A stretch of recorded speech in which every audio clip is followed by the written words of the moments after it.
The highest activity a human being can attain is learning for understanding, because to understand is to be free.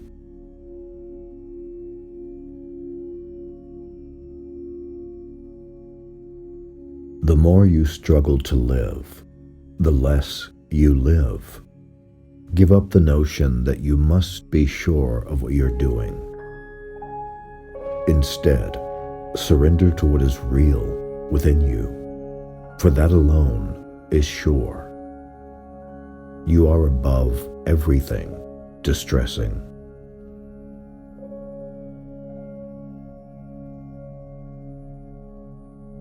I do not know how to teach philosophy without becoming a disturber of the peace.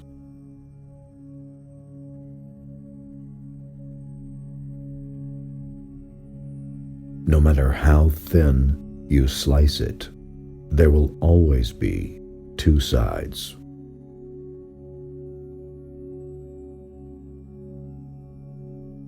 If you want the present to be different from the past, study the past.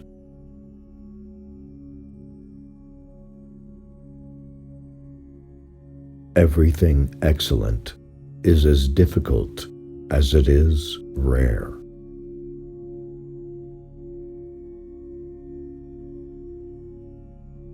The more clearly you understand yourself and your emotions, the more you become a lover of what is.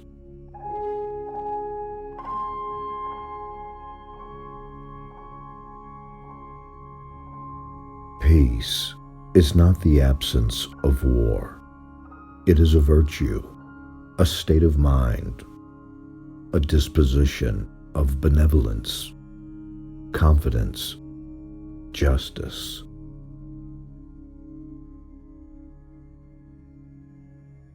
Those who wish to seek out the cause of miracles and to understand the things of nature as philosophers are not to stare at them in astonishment like fools, are soon considered heretical and impious, and proclaimed as such by those whom the mob adores as the interpreters of nature and the gods.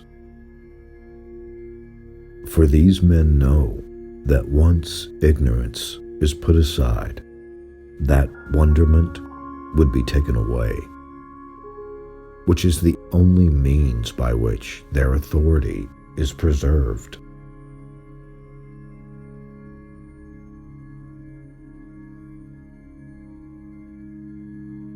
Do not weep. Do not wax indignant. Understand.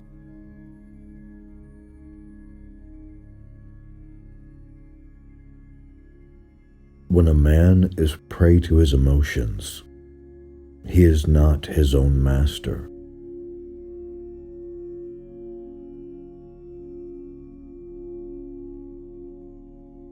What Paul says about Peter tells us more about Paul than about Peter.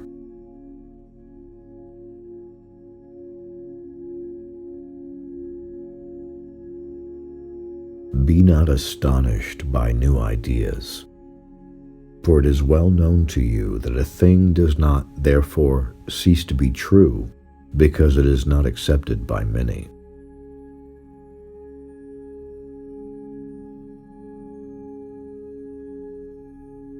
I would warn you that I do not attribute to nature either beauty or deformity, order or confusion.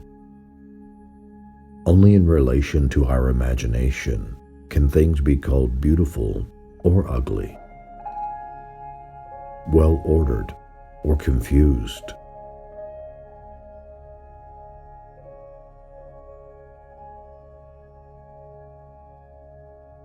I have striven not to laugh at human actions, not to weep at them, nor to hate them, but to understand them.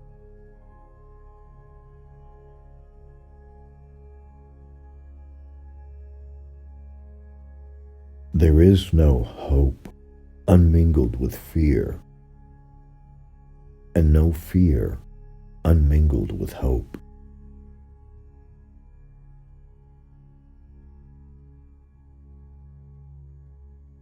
Insofar as the mind sees things in their eternal aspect, it participates in eternity.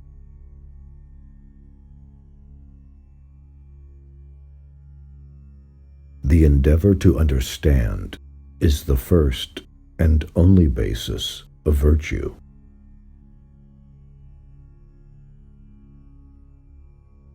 Emotion, which is suffering, ceases to be suffering as soon as we form a clear and precise picture of it.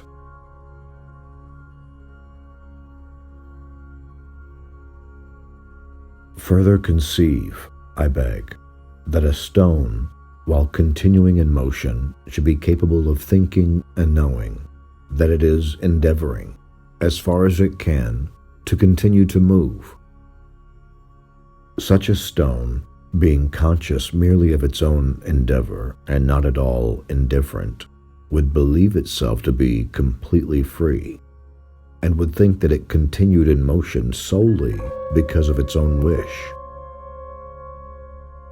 This is that human freedom which all boast that they possess, and which consists solely in the fact that men are conscious of their own desire, but are ignorant of the causes whereby that desire has been determined.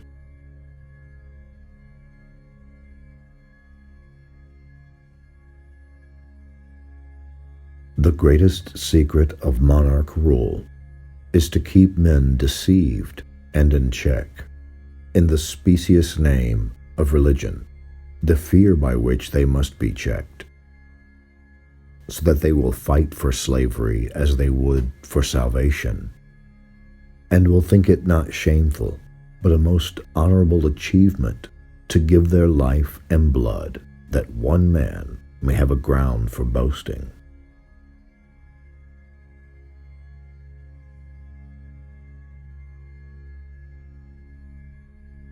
Pride is pleasure arising from a man's thinking too highly of himself.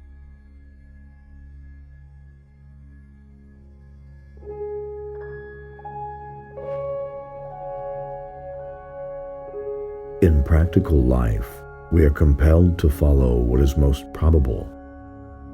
In speculative thought, we are compelled to follow truth.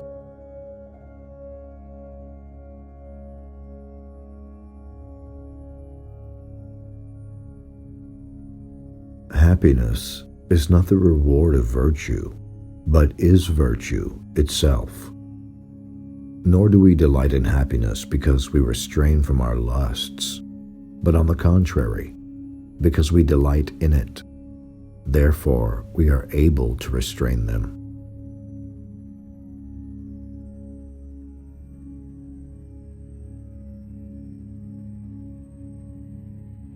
Of all the things that are beyond my power, I value nothing more highly than to be allowed the honor of entering into the bonds of friendship with people who sincerely love truth. For of the things beyond our power, I believe there is nothing in the world which we can love with tranquility except such men.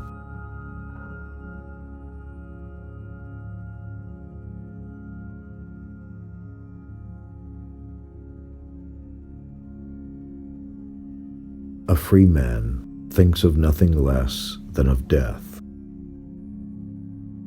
and his wisdom is a meditation, not on death, but on life.